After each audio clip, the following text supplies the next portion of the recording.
Afghan issue के हवाले से बात है तो उसका एक ही हल है और वो है कि सब इज्तमाई तौर पर मिल बैठकर उसके मुकाबले के लिए तैयार हो। हम एक ऐसा ही फैसला करेंगे कि जिसमें बाकी जो रीजनल और इंटरनेशनल प्लेयर है पूरी कंसल्टेशन है वो शामिल होगी। पीडीएम ने ये फैसला किया है, वाइट पेपर भी पीडीएम के प्लेटफॉर्म से पाकिस्तान के अवाम के सामने रखे जाएंगे।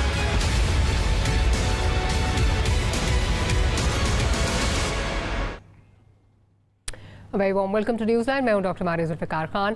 अफगानिस्तान में हुकूमत साजी के लिए माहौल बेहतर बनने की जो कोशिशें हैं वो जारी हैं और इस ज़मन में आम माफ़ी और मुख्तलिफ जो एथनिक ग्रुप्स हैं इनसे राब्ताकारी भी जारी है।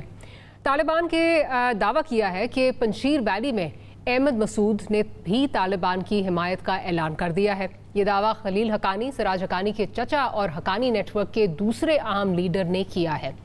कुछ साबिक गवर्नर्स और ताजिक ग्रुप्स ने भी तालिबान की हिमायत का ऐलान और बैत कर ली है। आज भी तालिबान वफ्द की हामिद करज़ई और अब्दुल्ला से मुलाकात में हुकूमत साजी पर बातचीत हुई है। मुल्ला बरादर भी काबुल पहुंच चुके हैं और हुकूमत साजी के मराहिल अब तक के हालात के मुताबिक मुस्बत सिमत में जाते नजर आ रहे हैं।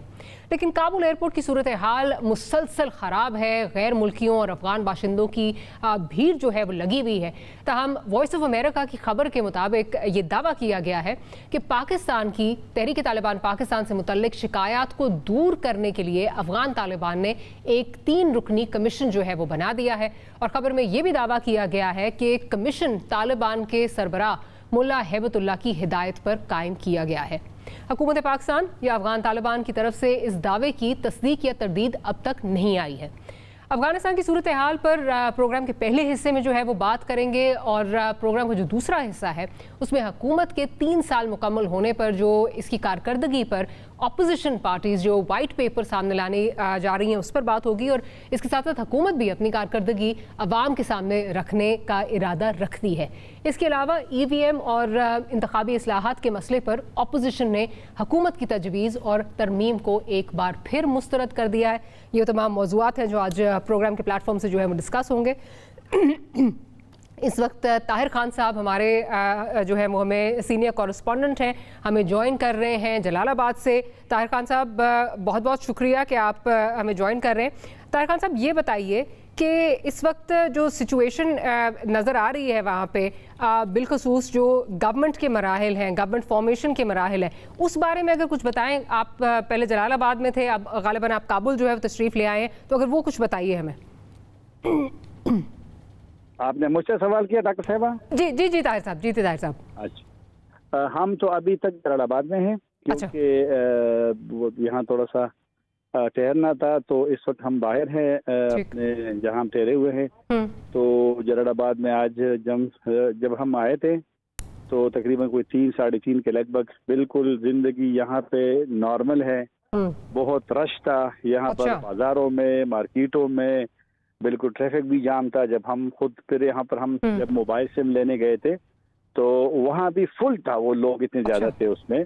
तो यहाँ हमने वो नहीं देखा जो लोग कहते थे कि लोगों में खौफ है, वो भाग रहे हैं, वो डर रहे हैं तालिबान से। तालिबान की प्रेजेंस है लेकिन कम है। हम जब तोरखम से जलालाबाद तक है तकरीबन 1.5 घंटे का रास्ता है, तो कुछ जगहों पे तालिबान मौजूद थे। उसने मतलब हमें बिल्कुल गाड़ियां रोकते थे, थोड़ा सा वो तलाशी वगैरह जो रूटीन, लेकिन बहुत कम थे। फिर शहर में भी उनकी प्रेजेंस उतनी नहीं है, बिल्कुल कम है, लेकिन हर चीज नॉर्मल है। मनी चेंज का जो बाजार है यहाँ वो खुला हुआ था। बल्कि एक अहम बात आपको बता रहा हूँ कि जो कुछ खबरें शुरू में आई थी कि जो अफगानी है, जो करेंसी इनका नाम अफगानी करेंसी, वो कुछ 7 रुपए गिर गई थी जब ये तालिबान, लेकिन आज वो बिल्कुल मतलब एक ऊपर चलेंगी। अच्छा, हाँ, तो बड़ी पॉजिटिव खबर है। बिल्कुल पॉजिटिव खबर है।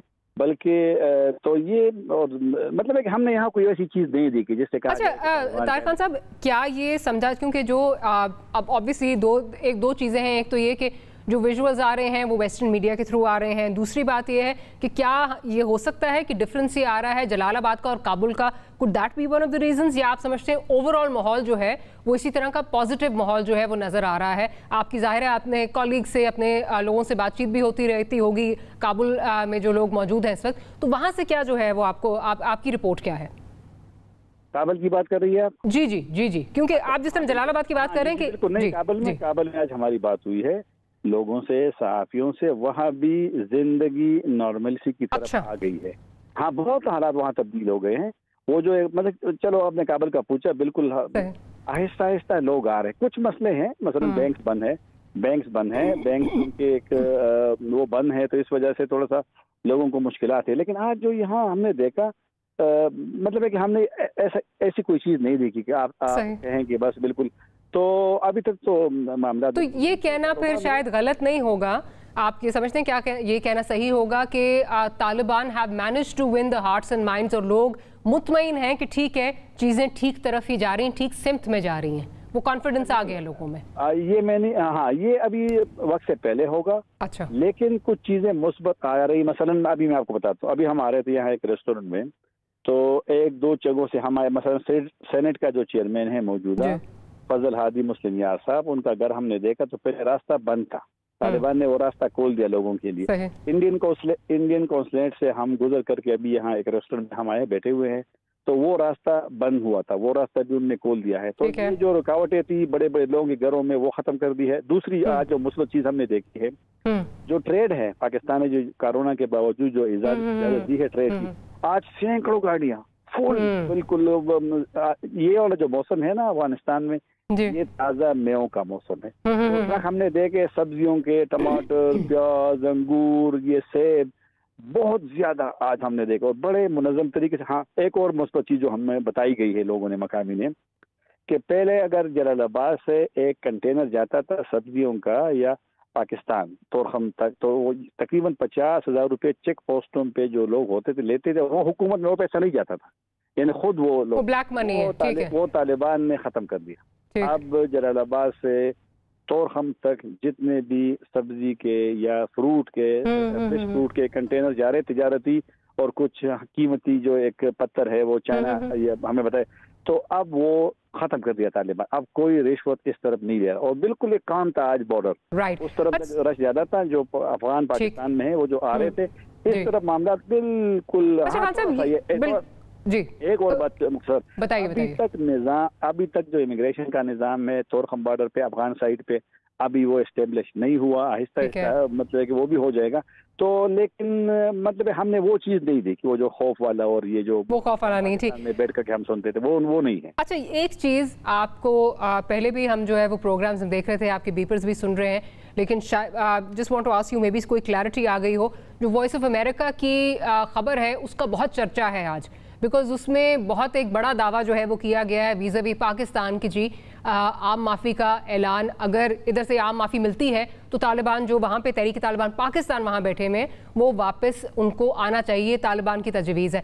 हमने जो अपने अस्करी ज़राए से पूछा है वो कहते हैं इस तरह की कोई चीज़ नहीं है, लेकिन फिर साथ ये भी चमगोइयाँ यहाँ पे हो रही हैं कि may be it's in the pipeline, अभी नहीं बताना चाह रहे।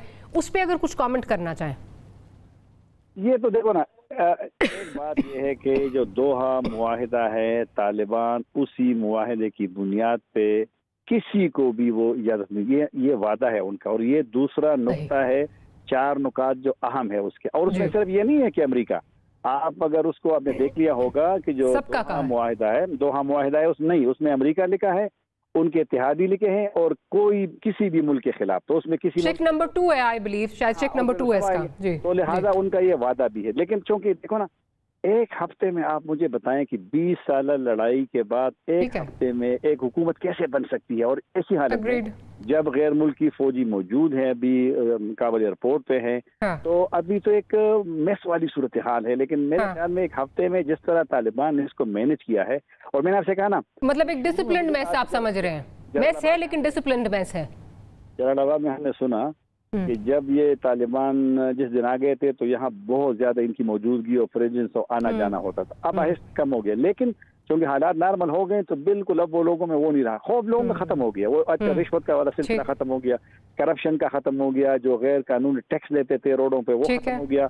तो मतलब है कि मेरा तो ये ख्याल है, जो आज मैंने जज किया है जलालाबाद में होते हुए, कि जितना रश था आज मैंने देखा, तो आप यकीन कीजिए तो आपके सब नॉर्मल सी आ रही है। गालिबन आज कोई फुटबॉल मैच भी हुआ है, वहाँ पे भी तालिबान जो है वो स्पेक्टेटर्स में भी थे, वहाँ पे जाके कप भी दिया है उन्होंने, ये भी खबरें जो है वो हम सबकी टेलीविजन स्क्रीन पे चल रही थी।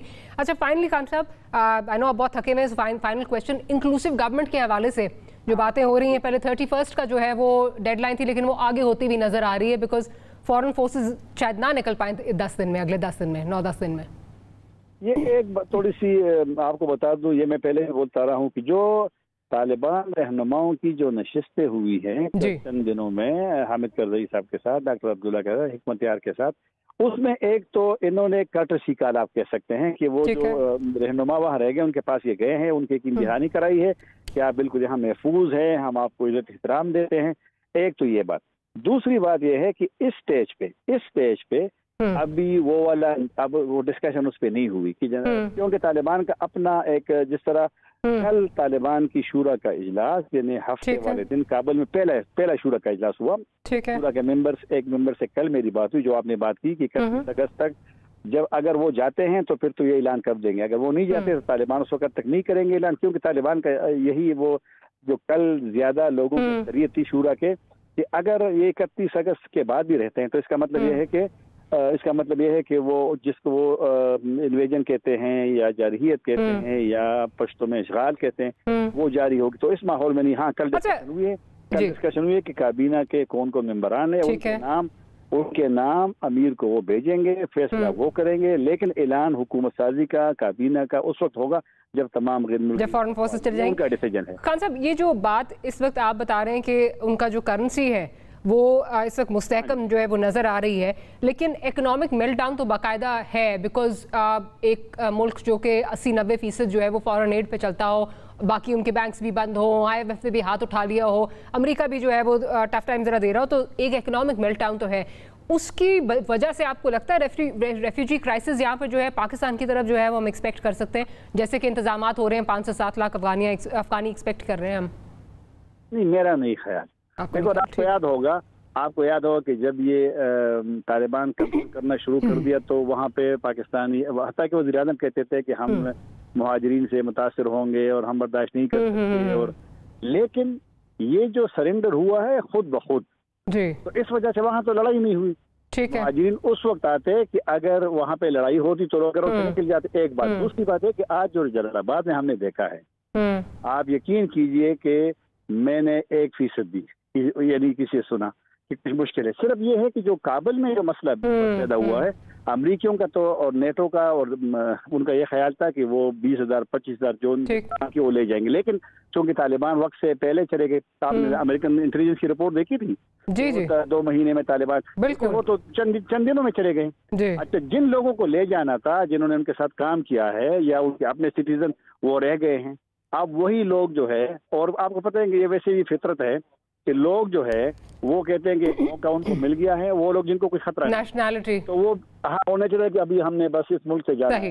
ये देखो ना, जलालाबाद भी एक बहुत बड़ा शहर है अफगानिस्तान का, तो यहाँ से तो 5 लोग आपको ठीक है कि वो जा रहे, तो मेरे ख्याल में वो मुहाजिरीन का मसला नहीं है, मेरा नहीं ख्याल कि मुहाजिरीन, वो नेशनैलिटी का बकौल आपके मसला है। ठीक है तार खान साहब, बहुत बहुत जी। अभी हम जिस रेस्टोरेंट में बैठे हुए हैं, तो जो हमारे साथ मकामी जलालाबाद के हमारे एक कुलीग के दोस्त है, उसने कहा कि जिस रेस्टोरेंट में हम बैठे हुए हैं, इसमें वो जो शीशा जो इस्लामाबाद में होता है वो तालिबान ने बैन नहीं किया है। मतलब है कि उस पे लोगों को तंग नहीं, मतलब वो प्रोग्रेसिव अपनी साइड जो है प्रोग्रेसिव वो शो कर रहे हैं। ठीक है, बहुत बहुत शुक्रिया तार खान साहब, आपने हमारे लिए वक्त निकाला। अपने पैनल की तरफ चलते हैं। मज़हर अब्बास साहब हमारे साथ मौजूद हैं, जनरल राइड गुलाम मुस्तफ़ा साहब हमारे साथ मौजूद हैं, और नज़ीर लगारी साहब भी हमें ज्वाइन कर रहे हैं। जनरल साहब, अभी क्योंकि बात हो रही थी जो रेफ्यूजी क्राइसिस है, जिस तरह कहा गया पाकिस्तान ने 3 जो हमारे बॉर्डर क्रॉसिंग्स हैं वहाँ पे रेफ्यूजीज़ के लिए इंतज़ामात करने शुरू कर दिए हैं, हम इन्फ्लक्स एक्सपेक्ट कर रहे हैं, और इसकी बड़ी वजह ये समझी जा रही है कि ठीक है, काबुल का टेक ओवर तो पीसफुल हो गया, वो चीज़ वहाँ पे एक जो एक्सपेक्टेशन थी कि it's going to be a bloody takeover, वो उस तरह नहीं हुआ। लेकिन बहरहाल एक तरफ हुकूमत साजी का अमल जो है उसमें भी लगता है कि ताख़ीर हो सकती है, उसमें प्रॉब्लम्स आ सकती हैं, लेकिन जो बड़ा मसला समझा जा रहा है वो इकोनॉमिक मेल्टडाउन, जो मैं अभी खान साहब से पूछ रही थी, क्या आप समझते हैं हम एक्सपेक्ट कर सकते हैं, या आप भी मुत्तफ़िक़ हैं खान साहब से कि रेफ्यूजी क्राइसिस को इतना बड़ा मसला नहीं होगा, हम नहीं एक्सपेक्ट कर रहे? देखिए, रेफ्यूजीज जितना बड़ा हम खतरा समझ रहे थे वो अल्लाह का शुक्र है कि वो नहीं हुआ, लेकिन बहरहाल चांसेस हैं और ये बेहतर है कि हुकूमत पाकिस्तान इसकी तैयारी कर ले। ना आए तो अच्छा है, और अगर खुदा न खास्ता आते हैं तो हम कम से कम संभाल सकें। और जिस तरीके से हमने 79-80 में देखा था कि एकदम यलगार हो गई, तो हमें समझ नहीं आ रही कैसे हम हैंडल करें, वो सिचुएशन ना हो। और ईरान की तरह इन्होंने बाकी कन्फाइंड रखा था उनको, क्योंकि अब रिफ्यूजीज की आड़ में शायद वो अफगान शायद ना हो इतने ज्यादा, लेकिन जो पाकिस्तान मुखालिफ अनासर हैं वो शायद यहाँ आने की कोशिश करें। बहरहाल हुकूमत तैयारी कर रही है। इकोनॉमी उनका है बहुत बड़ा मसला, क्योंकि अमेरिकन एड पे चल रहा था काम, हालांकि काफी सारी वो एड वापस अमेरिका जा रही थी या यहाँ से टाइम हो रही थी, और अमेरिका ने पहला स्टेप तो ये लिया है कि उनकी जो भी इनके एसेट्स थे वो 9-10 बिलियन डॉलर्स के दरमियान वो उन्होंने फ्रीज कर दिए हैं। वर्ल्ड बैंक और IMF भी अपना हाथ पीछे बैठ गया है। अब अफगान हुकूमत को चलाने के लिए, उनके लोगों को तनख्वाहें देने के लिए, उनके लोगों को जो एक सिस्टम ऑफ गवर्नेंस जो पहले था, और जो इतलात ये हैं कि अफगान तालिबान कॉन्ट्रैक्ट कर रहे हैं, जो पुराने इनके ऑफिसर्स वगैरह थे कि आप आए काम करें अपना, और हम आपको प्रोटेक्ट भी करेंगे और आपकी हम तनख्वाह वगैरह भी देंगे। इसी तरह जो उनकी फौज थी जिनके साथ इनके मायदे हुए हैं, जिन्होंने हथियार डाल दिए थे, उनमें से काफी सारों को उन्होंने कहा था कि आप चले जाएं और जैसे हालात बेहतर होंगे आपको बुला लेंगे। तो एक पूरे सिस्टम ऑफ गवर्नेंस को चलाने के लिए आपको पैसा तो चाहिए। बिल्कुल। अब कितना पैसा अफगानिस्तान के पास है ये किसी को मालूम नहीं है, लेकिन इमीडिएटली उनको जरूरत पड़ेगी। और ये 9-10 बिलियन डॉलर्स है कि अमेरिका ने जो फ्रीज कर दिए हैं, ये जो है वो ये कर रहा है इसमें। मेरा अपना ख्याल ये है कि शायद चीन और रूस और किसी हद तक ईरान से भी उम्मीद है, और पाकिस्तान भी अपनी तय कोशिश तो करेगा कि ये जो डिफिकल्ट पीरियड है अफगान तालिबान के टेक ओवर के जब प्रोसेस चल रहा है, हुकूमत साजी का जो काम चल रहा है, इसको तकरीबन 3 से 4 महीने दिए जाएं ताकि ये ना सिर्फ के स्ट्रक्चर ऑन ग्राउंड आ जाए, इनकी रिकॉग्निशन का सिलसिला भी शुरू हो जाए, राइट, जिससे अमेरिका और दूसरे लोगों को प्रेशर पड़ेगा, रिकॉग्नाइज करेंगे, तो फिर इनके एसेट रिलीज हो जाएंगे, उसके बाद भी मामला इनके बेहतर होना शुरू हो जाएंगे। ठीक है। मज़ साहब की तरफ चलती हूँ। मज़ साहब, would it be fair to say कि अभी बहुत जल्दी है ये कहना या इस बारे में कोई भी राय बनाना कि जी, जैसे भी खान साहब कह रहे हैं कि जी रेफ्यूजी क्राइसिस नहीं आएगा, जब तक हुकूमत नहीं बन जाती इस बारे में कुछ नहीं कहा जा सकता। Would that be a fair assessment? क्या कहेंगे इस पे आप? बिल्कुल, अभी बिल्कुल भी कुछ नहीं कहा जा सकता, इसलिए कि पिछले एक हफ्ते 10 दिन से अफगानिस्तान में कोई हुकूमत है नहीं। वो जरूर है कि तालिबान है, तालिबान का कंट्रोल है, लेकिन हम ये नहीं कह सकते कि एडमिनिस्ट्रेशन है, कोई गवर्नमेंट है, कोई प्राइम मिनिस्टर है, कोई प्रेसिडेंट है। जब अफगानिस्तान में सही मानों में तालिबान लेड गवर्नमेंट शुरू होगी, उस दिन से उनका टेस्ट शुरू होगा। पहले तो फॉर्मेशन ऑफ द गवर्नमेंट क्या होती है, फॉर्मेशन ऑफ गवर्नमेंट में क्या अब्दुल्ला कारजाई या इन लोगों के लोग शामिल होंगे या खुद ये शामिल होंगे। अगर ऐसा होता है तो एक इंटरनेशनल रिकग्निशन की तरफ जाते हुए तालिबान नजर आएंगे। अगर प्योरली तालिबान की गवर्नमेंट बनती है तो उन्हें डिफिकल्टीज होंगी आगे चल के। तो इस वक्त उनके लिए सबसे बड़ा, जिस तरह भी जनरल साहब भी कह रहे थे, कि एक इकोनॉमिक मेल्टडाउन जो है उसको, वो चैलेंज बहुत बड़ा है। दूसरा, अभी जो भी, क्योंकि जो 90s में हुआ था वो इस मर्तबा नहीं हुआ, और उसकी एक बड़ी बुनियादी सी वजह है कि 90s में उनकी गवर्नमेंट टॉपल की गई थी। इस मर्तबा उन्होंने एक तरीके से प्रैक्टिकली टेक ओवर किया है। तो जब टेक ओवर होता है तो उसमें आप ज्यादा रिस्पॉन्सिबल होते हैं। फिर जाहिर है 20 सालों में उन्होंने ये जरूर सीखा कि उनका जो पहला तर्ज हुकूमत था उस पर बहुत से सवालात उठाए गए थे, उसमें बहुत स्केयर भी था, और वही चीज लोगों के जहन में थी जब ये सब कुछ हो रहा था। तो इनिशियली जो एक खौफ था वो ये है। देखिए, एक अच्छी गवर्नमेंट जो है और एक कॉन्फिडेंस सिर्फ उस वक्त नजर आएगा जब लोग जो है वो दूसरे ममालिक की तरफ नहीं बल्कि दूसरे ममालिक से अफगानिस्तान की तरफ का रुख करेंगे। खासतौर पे खुद अफगानिस्तान के लोग। और पाकिस्तान का एक बड़ा मसला ये है कि पिछले 30-40 साल से आपने 30-40 लाख लोग जो है आपके यहाँ पनाह लिए हुए हैं, पनाहगज़ीन हैं, और ना सिर्फ पनाहगज़ीन है बल्कि उनमें से बेशुमार लोग आपके उनके पास कौमी शनाख्ती कार्ड भी मौजूद है आपका। तो हमने तो अफगान महाजरीन को सही मानियों में टैकल नहीं किया, क्योंकि हम और उसकी वजह से मुख्तलिफ शहरों में क्राइसिस भी आए। तो मेरा ख्याल है ये जो इशू है अफगानिस्तान तालिबान का, तो तालिबान को अभी वेट एंड सी वाली पॉलिसी है। इस वक्त जो मैसेजिंग है, मैसेजिंग पॉजिटिव है, मैसेजिंग आ रही है, अनलाइक इन द 90s। इस वक्त जो चीजें हैं ह्यूमन राइट्स के हवाले से, खवातीन के हवाले से, मीडिया के हवाले से, जनरल पब्लिक के, आपने नहीं देखा पिछले 1-1.5 हफ्ते में कि उन्होंने सड़कों पे लोगों को हंटर मारे हों, ये मारे हों, ये चीजें हमने नहीं देखी। लेकिन उनका असल इम्तिहान शुरू होगा जब पहले कि गवर्नमेंट क्या फॉर्म होती है, गवर्नमेंट क्या फॉर्म होती है और फिर गवर्नमेंट किस तरीके से रूल करती है। ये उस वक्त वो देखता है, तो उनको उस पीरियड में हमें, उसके बाद हम जज कर सकते हैं, उसके बाद जज कर सकते हैं। एटलीस्ट हमें कम से कम 3 महीने देखने होंगे, 3 महीने का पीरियड कैसा रहता है। मैं जरा लगारी साहब की तरफ भी चलूँ, फिर ब्रेक पे जाना है। लगारी साहब, अभी जैसे मज़हर साहब कह रहे हैं कि जी मुख्तलिफ शहरों में क्राइसिस जो है वो बन सकता है, तो कल हमारी बात हो रही थी सिंध हुकूमत में कुछ लोगों से, और जाहिर है आप कराची को बहुत अच्छी तरह समझते हैं, आप मज़हर साहब दोनों, तो कराची में, सिंध में बहुत ज़्यादा जो है वो खदशा है कि जी अगर ये क्राइसिस आता है तो हम सबसे ज़्यादा इससे जो है हम इससे अफेक्ट होंगे। आपको याद है माजी में भी जब IDP क्राइसिस था, तब भी 2 वजूहात की वजह से, ऑब्वियसली एक तो first and foremost security is Paramount, उसकी वजह से उन्होंने अपने ये थ्रेट किया था जी हम बॉर्डर्स अपने क्लोज कर देंगे। अगर रेफ्यूजी क्राइसिस आता है, क्या आप समझते हैं कि हम कंटेन कर पाएंगे या माजी दोहराएगा अपने आप को जैसे माजी में हुआ? पहली बात तो ये, इस क्राइसिस के पैदा होने के इस वक्त इम्कानात कम हैं कि प्रेशर पड़े आबादी का। ये भी होता है कि अगर बॉर्डर्स खुलते हैं तो लोग अपॉर्चुनिटीज के लिए और बेहतर हालात के लिए वो कोशिश करते हैं कि अफगानिस्तान से निकल कर इस तरफ को आ जाएं, तो शायद उनकी इकनॉमी बिलखसूस कराची जी। और कराची में ये एहसास पाया जाता है कि अब कराची किसी भी किस्म के आबादी के दबाव को किसी सूरत में बर्दाश्त करने को तैयार नहीं है, और कराची में गुंजाइश ही नहीं है।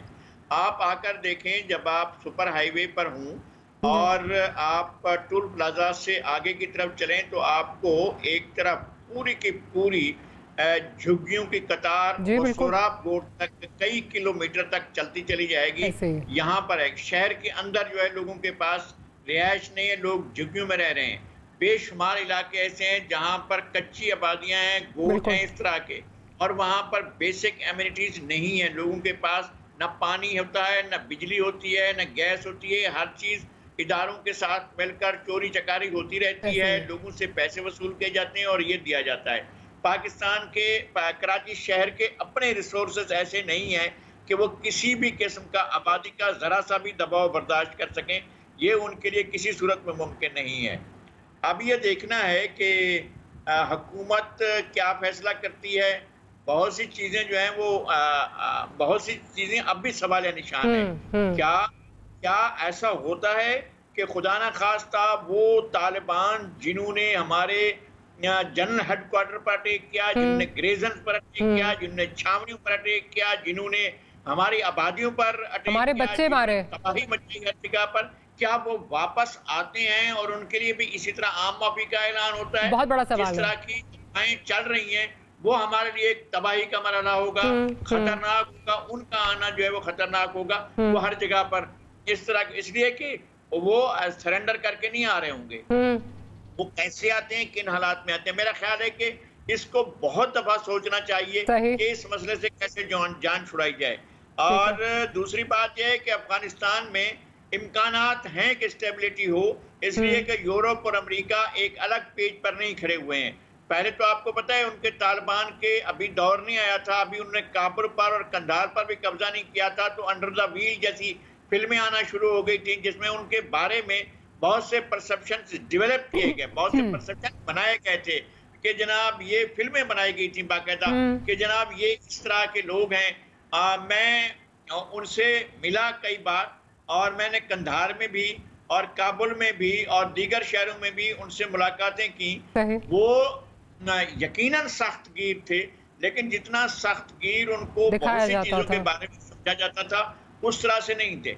अब भी उन्होंने अपने आप को बहुत ज्यादा रिफाइन किया है, बहुत ज्यादा एडवांस हुए। हम देखते ही हैं कि क्या ये सूरत हाल चलती है कि नहीं, पलटते हैं। राइट। लगारी साहब एक छोटी सी ब्रेक लेनी है। ब्रेक के बाद जब हाजिर होते हैं तो जिस तरफ लगारी साहब इशारा दे रहे हैं, जो खबरें गर्दिश कर रही हैं, वॉइस ऑफ अमेरिका की जो रिपोर्ट आई है आम माफ़ी के हवाले से तहरीक तालिबान पाकिस्तान के लिए, will discuss that and much more right after short break.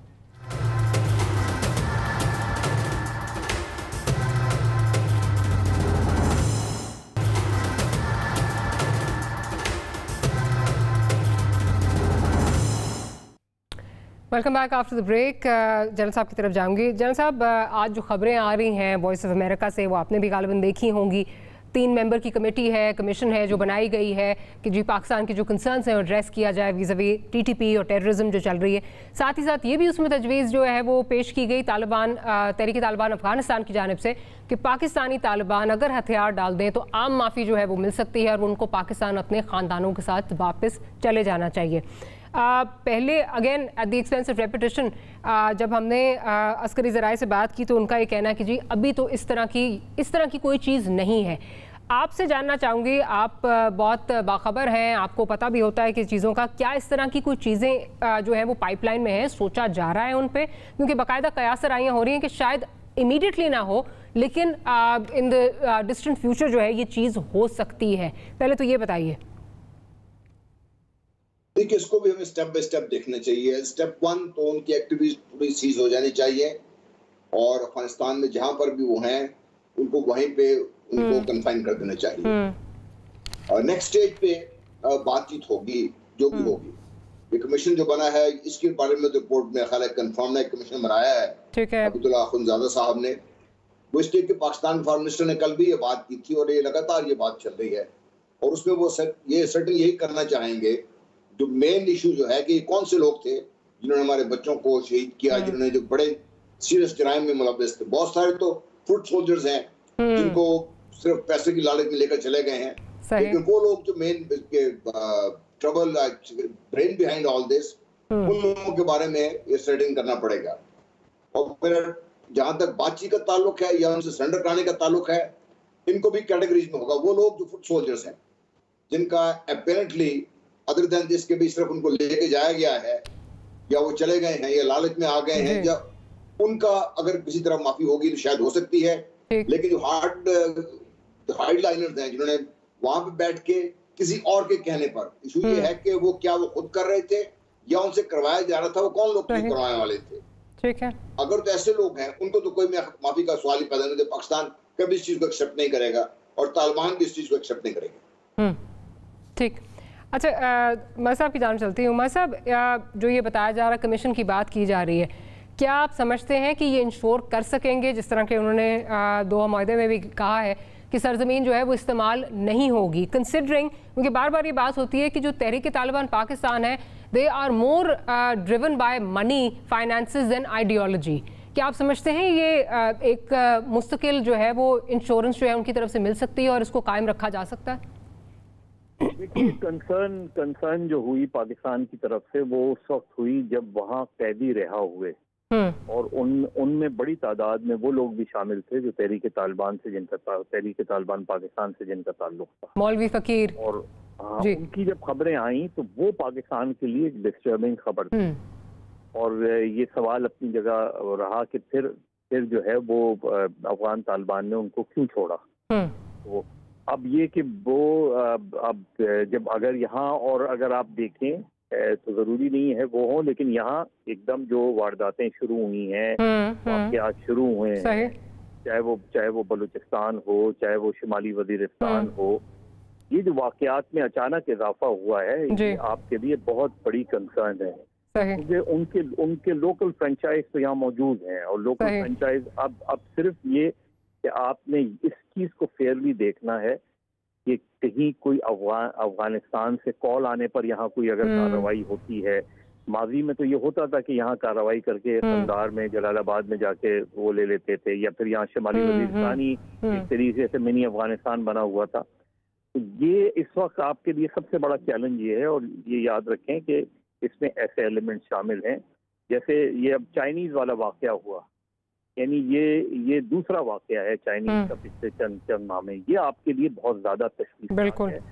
क्योंकि अगर एक छोटा वाकया हुआ है तो फिर कोई बड़ा वाकया भी हो सकता है, और वो बड़े वाकये को आप अफोर्ड नहीं कर सकते।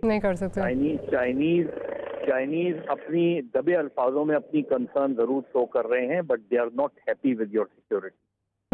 यानी ये ना आपकी इंटेलिजेंस ऐसी ऊपर है कि आपकी इंटेलिजेंस जो है बर वक्त ये इत्तला दे। आपको लास्ट वाले वाकये पे याद है कितना, ये तो it became a mockery, foreign minister कुछ कह रहे हैं, वो बाकी कोई और कुछ कह रहा है। वो अगर खुदा ना खास्ता कोई बड़ा वाकया हो जाता है तो आप उसको अफोर्ड नहीं कर सकते। सही। ये जो सिचुएशन है इसमें अगर पाकिस्तानी अथॉरिटीज ने जो है बर वक्त इस चीज को नहीं, और जिस तरह भी जनरल साहब कह रहे थे कि अगर ऐसे लोगों को आप अफगानिस्तान में रिहा किया जाएगा कि जिनके बारे में यहाँ बड़ा शदीद गम गुस्सा उस तरह भी पाया जाता है, फिर यहाँ के बहुत से केसेस में वो लोग वो हैं, तो फिर सिचुएशन जो है वो बहुत अलार्मिंग हो जाएगी। और मतलब कथा कलाम की माफ़ी, एक और इशू जो है, फिर मैं लगार साहब की तरफ भी जा रही हूँ, एक और इशू जो है वो ये बात भी की जाती है कि ये कोई पहली दफ़ा अगर इस तरह की कोई बात होती है तो this is not going to be the first time. कितने गालिबन आई थिंक 4 या 5 मुआहदे हमारे जो हैं वो हुए, TNSM के साथ अलग हुआ, बाकी जो है 2003 में अलग हुआ, कितने हुए और वो दे ऑल फेल अपार्ट। तो क्या इस दफ़ा क्या मुख्तलिफ होगा? क्या तालिबान पाकिस्तान वाले जो हैं वो बदल गए हैं, जिस तरह के TTA की बात की जा रही है? मतलब कोई उसमें ज़्यादा जो है वो उम्मीद नहीं किसी को नज़र आती। नहीं, यहाँ की डायनामिक्स ही बिल्कुल मुख्तलिफ है। वहाँ देखिए, अफगान तालिबान का हमेशा, अफगान तालिबान का या अमेरिका का अफगान तालिबान से 9/11 से पहले तो कोई कॉन्फ्लिक्ट ही नहीं था। वो कॉन्फ्लिक्ट तो 9/11 के बाद बना, और उस वक्त भी कोशिश ये की गई कि उस वक्त अगर उसामा बिन लादेन के मसले पे या अलकायदा के मसले पे उस वक्त तालिबान मुल्ला उमर मान जाते, हैंड ओवर कर देते हैं, शायद हो सकता है अटैक भी नहीं होता। तो क्योंकि अफगान तालिबान का कोई ग्लोबल एजेंडा नहीं है, वो कोई ग्लोबल उस तरह की ऑर्गेनाइजेशन नहीं है, वो अपने मुल्क के अंदर ही रह के पॉलिटिक्स करते हैं। और यही उनको देखना पड़ेगा कि अगर कहीं उनका लिंक TTP से जो होता है या एस्टैब्लिश होता है, ये उनके लिए अगेन वही बड़ी प्रॉब्लम खड़ी होगी, और उससे ज्यादा पाकिस्तान के लिए बड़ी प्रॉब्लम खड़ी होगी, क्योंकि हमने बहुत बड़ी लड़ाई लड़ी है, हमने काफी हद तक टेररिज्म पे काबू पाया है। अगर उसने दोबारा सर उठाया, मेरा ख्याल है हमारे लिए मसाइल बहुत ज्यादा, उससे ज्यादा शदीद होंगे जितने पहले थे। लगार साहब, आपकी तरफ आती हूँ। ऑब्वियसली आपने भी जिस तरह पिछले सेगमेंट में भी कहा कि बहुत ज़्यादा इस वक्त जो है वो तशवीश जो है वो पाई जाती है, एंड राइटफुली सो। सबके बहुत कंसर्न्स हैं यही कि जिन लोगों ने हम पे हमला किया आज क्या उनको आम माफ़ी का जो है वो ऐलान किया जा रहा है, तो वो तो that remains to be seen कि किस नहज पे चीज़ें जाती हैं। लेकिन आपसे भी यही सवाल कि जो वो ट्रस्ट डेफिसिट है, अफगान तालिबान बिल्कुल डिफरेंट है, उनका फैब्रिक बिल्कुल मुख्तलिफ है एज़ कम्पेयर टू तहरीक तालिबान पाकिस्तान, जिनका एक नोन एजेंडा है, ये भी पता है कि दुश्मन के हाथों में किस तरह वो खेल रहे हैं।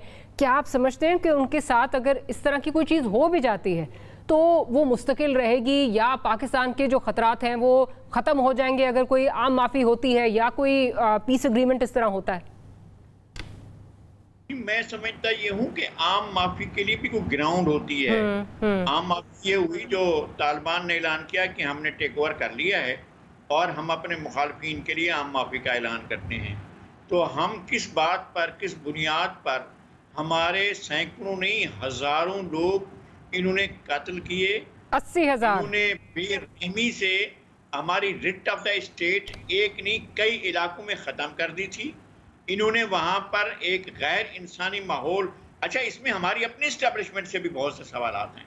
क्या हुआ है वो जो आपने मौलाना को मुस्लिम को पकड़ा हुआ था, उस पर आपने क्या ट्रायल किया? बहुत से आपके हाथ में पकड़े हुए थे जिन लोगों को गिरफ्तार किया गया था, सवात में, बालाकांड में और दीगर जगहों पर जिन लोगों को गिरफ्तार किया गया था। तो हमारा जुडिशल सिस्टम या हमारा अगर कोर्ट मार्शल होना था तो वो सिस्टम, हमारा कोई सिस्टम तो एक्टिवेट होता। वो कहता कि बेनाब इन लोगों ने पाकिस्तान की सलामती के खिलाफ इक़दाम किया है, इन लोगों ने स्टेट की रिट को चैलेंज किया और रिट खत्म किया, अब हम इन लोगों के खिलाफ कार्रवाई कर रहे हैं। एक कार्रवाई भी हमें ऐसी कोई नजर नहीं आई। हमने बाकायदा फौजी अदालतें हमारी पार्लियामेंट ने बनाई थी, उसके बावजूद उन सेगमेंट्स को नहीं कहा गया। वो सेगमेंट पकड़े गए जिन्होंने जो है परवेज मुशर्रफ साहब पर हमले किए थे, फिर दूसरा हमला किया था, या किसी इदारे के दफ्तर पर हमला किया था। ऐसे चंद एक लोगों को सजाएं हुई थी, लेकिन जो मोस्ट वांटेड अब भी इनके पास थे, जो फरार हो गए तो कमाल ही है कि उनका फरार होना, लेकिन जो हैं अब भी इन्होंने उसके ऊपर जो है वो नहीं ट्रायल किया। ये हमारी अपनी इस्टेब्लिशमेंट सवाल है। तो आगे क्या होगा, तो इसका क्या मतलब लिया जाएगा, इसको क्या समझा जाएगा। अगर आम माफी होती है तो फिर पाकिस्तानी अपने घरों में महफूज नहीं होंगे। पाकिस्तानियों के लिए एक बहुत बड़ा क्वेश्चन पैदा होगा कि वो क्या करें। वो स्टेट के अंदर जिनका मरना जीना इस सरजमीन के साथ है, इस धरती के साथ है, वो क्या करें। बहुत बड़ा सवाल है और यकीनन तशवीश भी इस हवाले से पाई जाती है। लगार साहब, एक छोटी सी ब्रेक लेनी है। ब्रेक के बाद जब हाजिर हो गए तो गुफ्तगू को यहीं से कंटिन्यू करेंगे।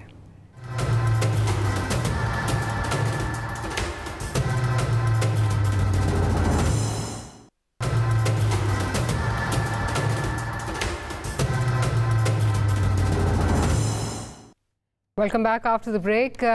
जो सारी सिचुएशन इस वक्त अफ़गानिस्तान में जो डेवलप हो रही है, उस पर तमाम जो है वो मुल्क में बहुत ज़्यादा तशवीश पाई जाती है। पॉलिटिकल क्वार्टर से जो है वो काफ़ी तशवीश पाई जाती है। इसी ज़मीन में आज एक तजवीज़ जो है वो पेश की राजा परवेज़ अशरफ साहब ने। ज़रा वो सुन लेते हैं, फिर आगे चलते हैं। 3 साल में जो एक्सपेक्टेशंस थी, जो आपके वादे थे, जो आप करना चाह रहे थे, जिनका तवातर के साथ वादा किया, उनमें से मैं समझता हूँ कि जो नतायज हैं वो मायूस कौन है। ये हम सबका मुल्क है, आए सब मिलकर इकानमी को दुरुस्त करें। अफगान इशू पर आपसे गुजारिश की कि यहाँ पर भी आपको इज्तमाइयत की ज़रूरत है। आपको एक दूसरे से हम आंगी रख कर इकानमी को बेहतर करने के लिए आपको एक अच्छा जो है वो एनवायरनमेंट तैयार करने के लिए, एक अच्छी फ़िज़ा बनाने के लिए सबको साथ लेकर चलना पड़ेगा।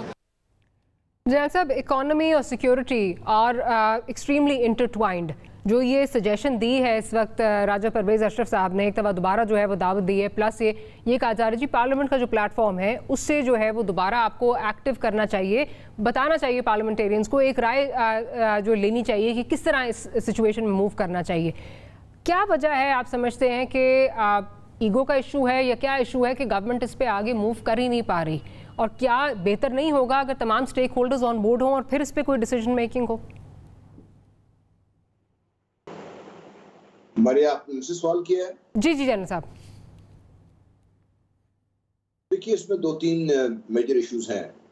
नंबर 1 तो जो अफगानिस्तान पे जब ये पहली मीटिंग हुई थी नेशनल सिक्योरिटी कमेटी, तो वहां पर लोगों ने कोई एतराज किया, कोई दूसरा एतराज किया, तो इसके बाद मेरे ख्याल से जो उसकी कंटिन्यूएशन थी, हमें रिपोर्ट से थी कि शायद 2 और मीटिंग ऐसी होंगी जिससे बात चलेगी। तो वहीं की जो मीटिंग में जो बातें हो रही थी सारी बाहर आकर बयान कर दी गई, तो मेरे ख्याल उसके बाद शायद इसको डिसकंटिन्यू कर दिया गया। जिम्मेदारी का मुजाहरा अपोजिशन को भी करना पड़ेगा। ये सही है कि आपकी इकोनॉमी और security, in fact economy is your security, और अगर आपकी इकोनॉमिक डेवलपमेंट सही जा रही है तो फिर बाकी सारी चीजें भी इस लाइन में ठीक हो जाती हैं वहां पे आके। लेकिन जहां तक इकोनॉमिक डेवलपमेंट का या उसके बारे में उसका ताल्लुक है, तो जो अपोजिशन है ये खुद भी यक आवाज होके या एक किस्म की जो प्रपोजल लेके सामने आ नहीं रही है। ये लोग मुख्तलिफ तरीके से, मुख्तलिफ ज़राए से, मुख्तलिफ जो भी कर रहे हैं ये लोग, चले जो इन्होंने कोशिशें की पहले हुकूमत को गिराने की, हुकूमत को खड़ा करने की, तो ये अपोजिशन भी अगर एक यकसू होती और सही अपने जो एजेंडा लेके चलती तो हुकूमत को मजबूर कर सकती थी।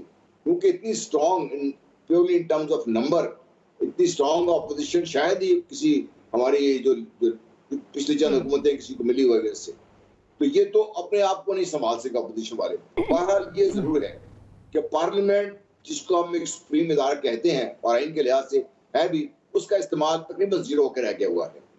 इसको पार्लियामेंट के फ्लोर को हमें जो कौमी पॉलिसी साजी है उसके इस्तेमाल करना चाहिए, और जिसमें मैं समझता हूँ प्राइम मिनिस्टर साहब को खुद इसकी लीड लेनी चाहिए। कतई नजर इसके अपोजिशन का बिहेवियर क्या है, ये वो क्या बात करते हैं, लोग खुद उससे नालाओं के उनकी तरफ हो जाएंगे। लेकिन प्राइम मिनिस्टर पाकिस्तान, क्योंकि buck stop set him, he is responsible. उनकी हुकूमत जो भी करे, अच्छा करे बुरा करे, जिम्मेदारी उनके आएगी उनके ऊपर। लोग खान साहब को बुरा कहेंगे तो खान साहब की जिम्मेदारी है, और वो शायद ये जिम्मेदारी लेने को तैयार भी हो जाए अगर उनके साथ कुछ लोग जो अपने उनके पार्टी के लोग हैं जो उनको इस तरफ कन्विंस करें। लेकिन prime minister Pakistan must take the lead and he must come out to the floor of the parliament और जो आउटलाइंस हैं अपनी जो बताएं उन पर डिस्कशन हो, पार्लियामेंट में अपोजिशन की जो बातें वो सुननी पड़ती हैं, अपोजिशन भी तो उनकी सारी बातें सुन रही है ना। इसलिए मैं समझता हूँ कि पार्लियामेंट को पार्लियामेंट बनाएं, इसको सिर्फ एक दूसरे पर कीचड़ उछालने के लिए इस्तेमाल किया जाए, पार्लियामेंट को पार्लियामेंट बनाए। हमने बड़ी मेहनत से वोट देकर इलेक्ट करके भेजा है इनको। ठीक है, आपका पॉइंट आ गया। जरा मैं मज़ा साहब की तरफ चलती हूँ। मज़ा साहब, do you see parliament becoming parliament जिस तरह जनरल साहब बात कर रहे हैं, क्योंकि या तो आप देख रहे हैं कि क्लैश ऑफ ईगोज़ में ही पार्लियामेंट कहीं सैबोटाज होके रह गई और इतने बड़े नेशनल इश्यूज़, सिक्योरिटी का पाकिस्तान का एक एग्जिस्टेंशियल क्राइसिस है, इकोनॉमी का एग्जिस्टेंशियल क्राइसिस है, उन पे बात ही नहीं हो पा रही। या आप समझते हैं कि फिर वो ट्रस्ट डेफिसिट भी है, जिस तरह जनरल साहब बात कर रहे हैं कि वो बातें जो कॉन्फिडेंशियल होनी चाहिए थी सारी बार आके मीडिया पे जो है वो शाया हो गई। क्या देखते हैं आप, पार्लियामेंट का फ्यूचर क्या देख रहे हैं आप मौजूदा माहौल में? देखिए मारिया, पार्लियामेंट तो चलती रहती है, अच्छी बुरी पार्लियामेंट होती हैं, मजबूत कमज़ोर पार्लियामेंट होती हैं, लेकिन कुछ इश्यूज ऐसे होते हैं जो अक्रॉस द बोर्ड होते हैं। यानी इमरान खान जो है वो जब प्राइम मिनिस्टर इमरान खान बनते हैं फिर वो प्राइम मिनिस्टर ऑफ पाकिस्तान होते हैं, वो प्राइम मिनिस्टर ऑफ पीटीआई नहीं होते। और ये जब प्राइम मिनिस्टर ऑफ पाकिस्तान जब होते हैं तो आप बहुत से इश्यूज होते हैं जिसमें आपको, जब आप पार्लियामेंट्री सिस्टम में दूसरी जमातें भी हैं तो उनको ऑन बोर्ड लेना ये आपकी रिस्पॉन्सिबिलिटी होती है, कौमी जो है ड्यूटी होती है।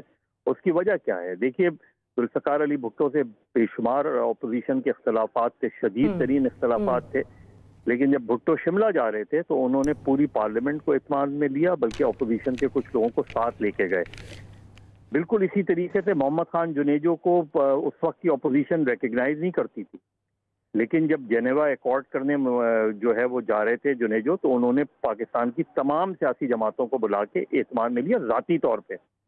यहाँ मसला ये होता है कि अभी आप इसके थ्रू आपने अपोजिशन को अप्रोच कर ली, कभी शाह महमूद के थ्रू अप्रोच कर ली, यानी वजीर आजम अपने उस ईगो से बाहर ही आने को तैयार नहीं है कि कुछ इशूज़ पे आपको ज़ाती तौर पे उन्हें खतूत लिखने चाहिए, ज़ाती तौर पे उन्हें आप बुलाएं। आप अपने प्रिंसिपल पे जो है वो कॉम्प्रोमाइज़ नहीं कर रहे, आप पाकिस्तान के प्रिंसिपल पर सबको मिला रहे हैं। सिर्फ इस फर्क को इमरान खान को समझना होगा कि कुछ उसूल ऐसे होते हैं जो कौमी उसूल होते हैं, कुछ उसूल ऐसे होते हैं जो आपकी सियासी जमात के उसूल होते हैं। तो जब आप वजीर आजम की हैसियत से, चाहे कश्मीर का मसला हो, चाहे अफगानिस्तान का मसला हो, चाहे नेशनल सिक्योरिटी का मसला हो, यानी ऐसे मौके आए कि आर्मी चीफ मौजूद हैं लेकिन वजीर आजम मौजूद नहीं है, मतलब ये बिल्कुल समझ से बालातर चीजें हैं कि इतना जाती जो है वो अनाद नहीं होती जब आप पॉलिटिक्स में होते हैं। आप बिल्कुल अपने उसूलों पर कॉम्प्रोमाइज नहीं करें, आप बिल्कुल किसी को जो आप कहते हैं एनआरओ ना दें, आप कुछ ना करें, लेकिन इन इशूज पे कैसे हो सकता है कि वजीर आजम जो है वो पार्लियामेंट को साथ लेकर ना चलें?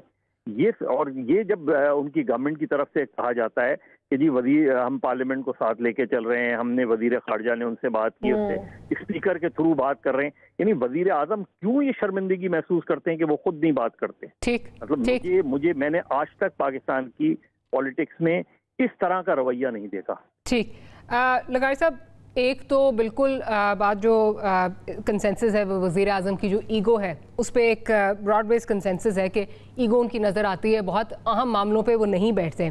दूसरी तरफ जो जनरल साहब भी बात कर रहे हैं कि इतना इंपॉर्टेंट इश्यूज़ नेशनल सिक्योरिटी से रिलेटेड, और उनकी सारी चीज़ें जो हैं वो बाहर आके पब्लिक हो जाती हैं, मीडिया की स्क्रीन्स पे आ जाती हैं। अब इधर कहाँ कैसे बैलेंस कैसे स्ट्राइक किया जाए? जाहिर है प्राइम मिनिस्टर को तो अपनी अना ख़त्म करनी है, लेकिन दूसरी साइड से फिर किस तरह जो है जो कॉन्फिडेंशियलिटी है वो किस तरह उनसे जो है वो इंश्योर कराई जाए? मेरे ख्याल में कोई ऐसी बात सामने नहीं आई थी। जनरल साहब का बहुत एहतराम है और वो हमारे सीनियर हैं, बड़े हैं, लेकिन कोई ऐसी बात हमारे सामने नहीं है जिसको हम समझें कि हमारे लिए सिक्योरिटी का इशू पैदा हो गया है किसी भी बात से। बाज़ बातें होती हैं जो बिल्कुल नहीं बताई जाती हैं, नहीं बताई गई होंगी मीडिया में, लोगों ने नहीं आकर बात की, क्योंकि बाज़ चीज़ें ऐसी होती हैं कि जो मीडिया पर आ भी जाएं तो कोई फ़र्क नहीं पड़ता है। तो हमें इसको कोई ऐसा क्राइसिस भी पैदा नहीं हुआ है उन बातों के मंजर आम पे आने से, जो बातें पार्लियामेंट के उस खसूसी कमेटी के इजलास के बाद सामने आए। मैं ये कहता हूँ कि उस वक्त होना चाहिए था वजीर आज़म को, जैसे मजहर अब्बास साहब ने कहा होना चाहिए था, और उनकी मौजूदगी में ये सब कुछ होना चाहिए था। अब क्या हुआ है, आज एक बहुत बड़े एक आदमी नए मंजरनामे पर खड़े हुए हैं। एक एक चीज दुनिया में नोट हो रही है, और ख़ास तौर पर कि अफगानिस्तान में डेवलपमेंट्स को और पाकिस्तान में डेवलपमेंट्स को हर कोई देख रहा है। एक ऐसे मौके पर जब opposition floor of the house पर आपको कह रही है जनाब हम आपको वसीतर बुनियादों पर ऑफर करते हैं कि आप इश्यूज पर बैठकर एतमाद में लें और हम अक्रॉस द बोर्ड साथ लेकर चलें, उसी दिन वेरी दैट डे आपका जो है वो पेशियों के लिए लीडर ऑफ अपोजिशन को पेशियों का नोटिस भेजा जाता है। 2 मरतबा जेल भेज चुके, 10-15 पेशियों के लिए बुलावे आ चुके हैं। अब क्या मैसेज देना चाहते हैं सारी दुनिया को इस वक्त? देखें दुनिया में फ्लैश पॉइंट क्या है, अफगानिस्तान है और साथ में पाकिस्तान है। दुनिया की तवज्जो का मरकज पाकिस्तान है। पाकिस्तान में क्या हुआ कि लीडर अपोजिशन को नोटिस भेजा गया, जनाब आइए पेश हो जाइए। यानी इस तरह का आप काम क्या करना चाहते हैं? कौन सी ऐसी चीज है जो आपको मजबूर करती है कि आप दुनिया में एक ऐसा तासुर पैदा करें कि जनाब वहां पर तो एक ऐसी हुकूमत है जो किसी चीज को नहीं देखती है और वो सिर्फ पर्सनल जाती एजेंडा लेकर और लोगों के साथ इस तरह का रवैया रखती है। बहरहाल अभी तक ना अपोजिशन लीडर के खिलाफ आपने कोई चीज कोर्ट ऑफ द लॉ में साबित की है, ना किसी और के खिलाफ साबित की। जिनके खिलाफ साबित हुई है उनकी अपीलें भी चल रही हैं, वो अपने मसाइल भी देखते रहेंगे जिस तरह भी हो, लेकिन बहुत से लोगों का नहीं हुआ है। आप कम से कम ये तो समझिए ना कि अवाम ने मुंतखब किया, वो हाउस में आकर बैठे, वो लीडर ऑफ द अपोजिशन बने, आप उनको साथ तो लें ना किसी बात पर। कभी ऐसा हुआ है कि जनाब इमरान खान और मियां शहबाज शरीफ एक दूसरे के सामने आमने सामने आकर मुस्कराकर एक दूसरे के साथ हाथ मिलाया हो? ऐसा हुआ है? ऐसा दुनिया में होता है अपोजिशन लीडर और लीडर ऑफ द हाउस। हमारे यहाँ ये सूरत हाल नहीं है। जनरल साहब क्विकली, मेरे पास सिर्फ 10 सेकंड्स हैं, अगर आप ऐड करना चाहते हैं जस्ट 10 सेकंड्स। बदियार साहब ने बड़ा जबरदस्त एक बयान दिया है कि भारत को अपने मामला ठीक करने चाहिए और वो हमारे बारे में बयानबाजी बंद करें, और जो कश्मीर में जो मुजाहिदीन के साथ कर रहे हैं उस लड़ाई पर हमारे यहाँ आके ना लड़े इससे। ठीक। दूसरी एक बड़ी अच्छी डेवलपमेंट हो रही है कि पंजशीर में तालिबान की और हमेशा मसूद साहबजादों के दरमियान जो बात जी बिल्कुल बड़ी अच्छी आगे बढ़ रही है। राइट जनरल साहब, I am sorry I have to interject there, I am out of time here. General साहब आपका बहुत शुक्रिया, लगारी साहब आपका और मज़हर साहब आपका बहुत शुक्रिया। Will see you next week. Good night and अल्लाह हाफिज़।